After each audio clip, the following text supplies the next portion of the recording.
So, dear friends, meeting again in the session of Stuart Close Philosophy, and we have started discussing the chapter number 5 last time, the unity of medicine.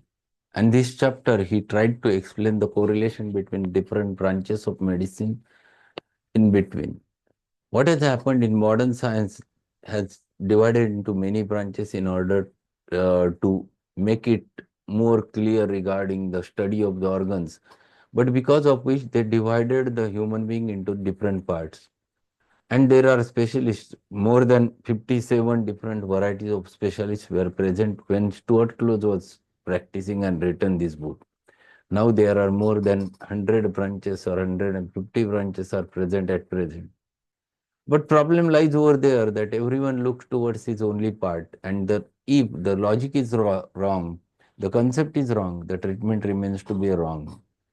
If we consider the problem lies at the periphery, at the local level, then treatment always remains to be local. And that's why if there is a gangrene to the finger, people remove the finger in order to remove that gangrene because their concept is because of gangrene the patient is ill. But when we think homeopathically towards that patient, we first consider that human being is ill because of which he was having gangrene. And if you treat the human being, then automatically gangrene will be cleared. So concept itself varies and concept itself is wrong because of which palliative therapy which is there. And that's why he has explained one important sentence over there. It takes 9 tailors to make a man. Now we might say it takes 9 specialists to make a physician. And this is what has happened at present. If you are watching, there are many varieties of polyclinics, and there are all specialists are gathered together to run that polyclinic, and everyone looks towards their own only one part, and that's the problem. They never considers the human being as a whole. So we have finished the next paragraph of that. We'll start with the on page number 49, the paragraph, last paragraph. Are we really any better off by all elaborate specialization in medicine? In certain respects, perhaps yes, and in general, no. So, what has happened because of the specialization? Because of specializations, yes, you have studied it to a particular level. The depth of study, material study about that specific organ or material study about that specific thing has been increased. But ultimately, what has happened? You have forgot the whole human being. You never consider this human being, and you have considered only that part of that human being, and your treatment is aimed at that specific part. Whether you're going to cure those patients? No. So in general, study regarding the part has increased. But what about the rest of the thing? You have not at all, in fact, consider you have got any chance to cure that patient completely. And that's why he says, in certain respects, perhaps yes, but in general, no. A reasonable amount of specialization in medicine, as in other profession, is necessary and beneficial. What he is saying, a reasonable amount of specialization in medicine, as in other professions, is necessary and beneficial. So up to certain level, if you divide, it's okay. Medicine covers very broad field. It is too great to be compassed by the activities of any individual except in a broad way. The exigencies of the situation require that it should be divided into certain departments, any one of which is large enough to fully engage in the time and talents and the energy of one man. But no man can successfully do the work of the department without recognizing the essential unity of the medicine and the vital reaction of his chosen department to every other department. So what he says, it is better in order to understand or to increase the study about the specific things in the medicine, because it is broad and that's why it's necessary. But at the same time, how it should work? It should work with correlation with other departments. If there is a correlation between them, it's well and good. But if it is never happens, then there is a problem.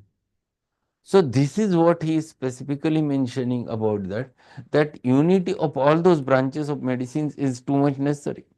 Especially is this true of the internist.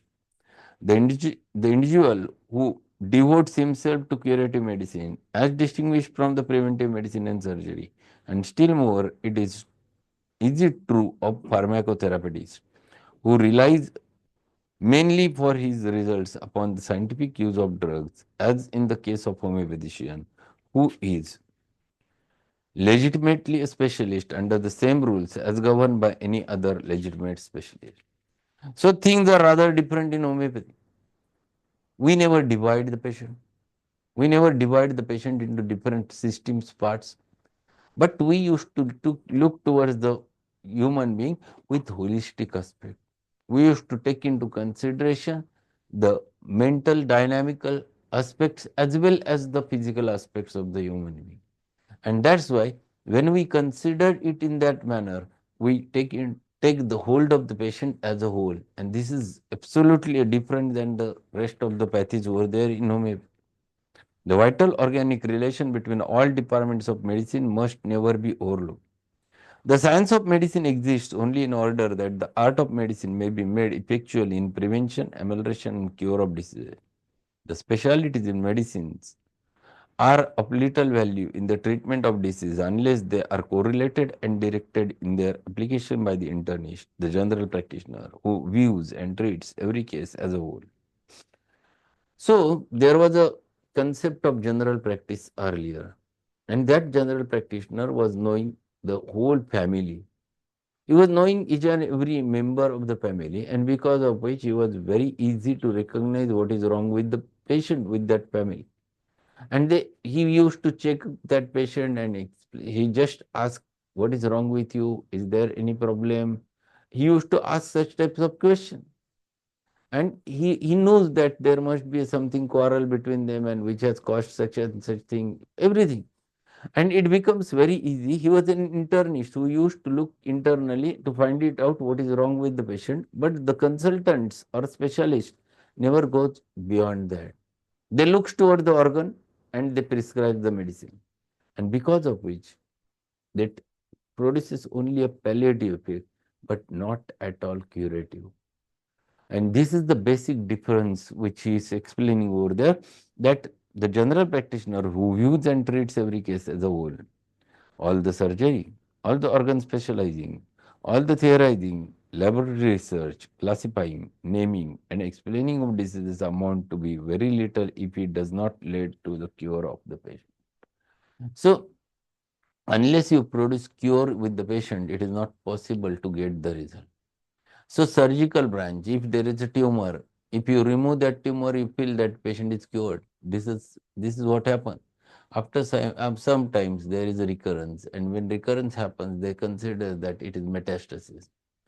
But whether they have treated the cause of that tumor earlier, they have considered tumor is the cause of the disease, but why the tumor is there? The disease is prior to it. Unless and until you treat that disease, it is not possible to cure that tumor permanently. And this concept is missing over there in science, in the medical science, and because of which it is not possible to get the results what we expect. Only generally the palliative result. Now cure relates to the case as a whole, not merely part of organ or an organ. Human being something more than miscellaneous assortment of eyes, ears, nose, throat, lungs, etc. Organs which the ordinary specialist, if left to themselves, usually treat as if they were independent of each other. And this is how the ordinary medicine treats. There is some problem with the nose, the person goes to the ENT specialist and he looks towards his nose only. He checks his nose and then gives the medicine. Then patient has some problem with GI tract. He goes to the gastroenterologist. He examines that and he takes the medicine. No one looks that is there any correlation between the nose and GI tract problem, whether there is any problem behind that. And this is what happens with the modern medicine. They are only parts of a very intricate machine, the most intricate machine in the world. They are assembled according to the wonderful plan made by the designer of the universe for the purpose of utilizing the divine power of life. Life, the motive power, flows through them all and unites them into an organic whole. Each part depends upon every other other part and all act together as one in health or disease. All diseases originate as a disturbance of life principle. No organ can become diseased without preceding disturbance of the life principle in which all the other organs participate. So every organ is correlated with the another organ. There is no organ which is independent. In fact, they are developed from the same life principle from center to periphery. They have developed from the same cell which has converted into the different organs, different cells, just because the functions have been defined first and followed by the changes in the cells. And that is what is called as law of biological development. The functions creates the organ. And this is what he has explained over there, that if it is so, then there is definitely a disease which happens prior to the presentation. So it is not to treat the part, but it is necessary to treat the internal human being which is diseased, internal vital principle which is diseased. If you treat that, then patient will get cure. Otherwise, you cannot.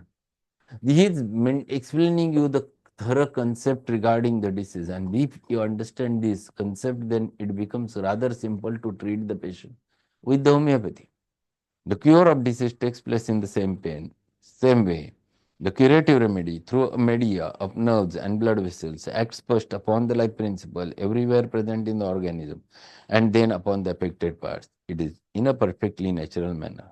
It is only necessary that the remedy shall be correctly selected, properly prepared, and administered by the natural channel in appropriate doses as in order to get the curative effects. No hypodermic needle is required. One who knows how to do these things never makes mistakes in treating part as it stood alone. Before his mental eyes always pictured the individual patient, the case as a whole. So when you treat those patients with the help of homeopathy, then definitely you will going to take into consideration the whole human being. You will treat that with the similimum in the dynamic doses, and that's why it works at the center. It works on the life principle. It relieves the life principle, and once it is relieved, then definitely the reflection happens to be there, and when it again goes into the state of health, the recovery starts and patient goes into the complete cure. And this is simple technique where you have to apply law of similars, you have to apply law of minimum dose, you have to apply law of simplex. And these three laws, if you combine and utilize for the patient's sake, then definitely you're going to get cure. And this is the approach which is called as holistic approach, looking toward the patient. So homeopathy looks toward the patient with the help of unity, means unity of dynamics with the unity of physicals, material. And this unity is very, very important in order to understand the human being. So very important concepts which Stuart Close is explaining regarding the unity of medicine. So now what he says further, it is a characteristic of homeopathy that all of its practical processes are governed by the principle of individualization. In its drug provings, its study of Madra Medica compiled from these provings, its examination of patient and study of a case, its selection of remedy and its conduct of whatever auxiliary treatment is required, it seeks always to individualize. So homeopathy looks toward the patient with this aspect. He takes into consideration all the symptoms of the patient, the physicals as well as mentals. He takes into consideration the totality of the symptom, and that totality gives out a specific remedy which individualizes that patient and finds it out right remedy for the patient, and he utilizes that remedy for that specific patient. After giving that remedy to that patient, specifically it starts working. And he not only just give the specific remedy, he also advises auxiliary measures depending upon the case. They are also individualistic. It is not fixed for one and for every case. It varies from individual to individual. But if you catch the individuality, then it becomes rather simple to treat these patients with this holistic aspect. Homeopathy recognizes the individuality of each drug and substance in nature. Its methods of testing and proving drugs upon healthy is designed and used for the express purpose of bringing out the symptomatic individuality of each drug so that its full powers and relations may be established. There are no succoden in homeopathic materia medica. Underline the word succoden. Succoden means substitute. Short note topic. Those who are students must know this short note. So there is individualization in homeopathy. We have proved the remedies on healthy human beings. Every remedy produced its own totality, or every remedy shows its own totality. We have prepared materia medica, and we used to correlate the patient's totality with the antitype totality of the in the materia medica. There are no two similar remedies. Every remedy is different than the other. So either you have to select one of them in the patient. You have to take into consideration one which is very specific to the patient, and there is no substitute. The substitutes are there in allopathic practice. If what do they do? Because they are treating it on the basis of one symptom. If there is one painkiller which is not available, they say that you use another painkiller because that is a substitute they used to use. But there is no question of substitute. There is no succoden in homeopathy. A given drug is symptomatically indicated in case or it is not. There are only two possibilities. It is there or it is not there. A given drug is symptomatically indicated in case or no, it is not. There are no substitutes for the conscientious prescriber. Symptomatic comparison between similar drugs is instituted and carried out on until one bearing the closest symptom similarity to the case stands clearly out as the indicated remedy. So either you will have that specific remedy which is very similar to the patient, either you don't have. There is no question that if it is not available, you give this. This is not the substitute. Because there is no question of two individualities. There is a question of one individual and one remedy. And that's why he is very specifically mentioned over there. It clearly stands clearly out as an indicated remedy. Homeopathy recognizes the individuality of each patient and the case. The entire examination of the patient is conducted with a view to discovering not only general or common features of the case, by which it may be classified diagnostically or pathologically, but special and particular symptoms which differentiate case from the others on the same general class. It recognizes the fact that no two cases or patients, even the same disease, are exactly alike, and maintains that a true science of therapeutics must enable the practitioner to recognize these differences and find the needed remedy of each individual. In actual practice, the differences are very common, often deciding the factor in the choice of remedy. To use a frequently quoted epigram, homeopathy does not treat disease, it treats the patient. In, word, in one word, it is individualizes. It may be added that homeopathy is the only method by which the prescriber is able to individualize the medication. So, what he is explaining? He is explaining the importance of individualization. He is explaining exactly what happens in homeopathy. We treat the patient and not his parts. We treat the patient, not his disease. Because disease, before the disease, the patient is there. The life principle is there. There, there is some disturbance because of some reasons from exciting causes, because of which the life principle is disturbed. And once it is disturbed and not coming out of that, and not maintaining the health reflects in the form of signs and symptoms. And on the basis of those signs and symptoms, we individualize the case. We find it out the remedy. We make the totality. We find similar remedy in our materia medica. We give that remedy and it works because the law of similars works, because the nature's law of cure works. And the diseased vital force again goes into the state of health and patient recovers.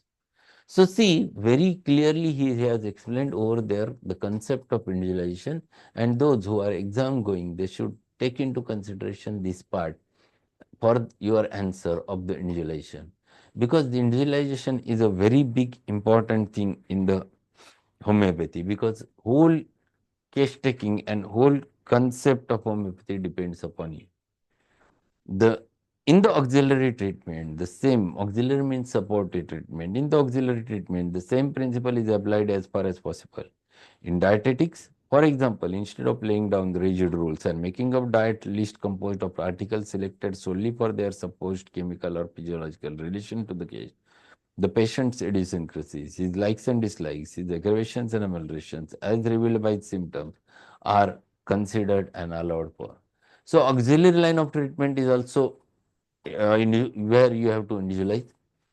If you are specifically mentioning diet to the patient, that also depends upon individualization. It is not rigid, fixed that you should follow. This is the only diet which you have to follow. According to the patient, you have to change. According to the patient's auxiliary measures should change. This individualization in homeopathy is related not only with the medicine, but it also related with the auxiliary measure. And what he says, nature as thus revealed in the patient's temperament, constitution, and clinical history consulted. So it depends upon patient temperament, it depends upon constitution, it depends upon clinical history, which you take into consideration, and because of which it becomes rather simple to find it out exactly what is needed. So this is what we have learned in today's session, the concept of individualization in the unity of medicine, and this is very important to understand. Tomorrow we'll start with the next paragraph on the page number 52 and continue with it. This is very important chapter where you will understand the concepts of homeopathy in relation with the concepts of allopathy and how they differ and why one is only palliative and homeopathy is curative. This aspect you are going to learn in this chapter. So that's all for today. Today there will be no Mater Medica section. Now we'll discuss Mater Medica on tomorrow's lecture. So thank you being there. We'll meet tomorrow. Thank you and good evening. Thank you, sir.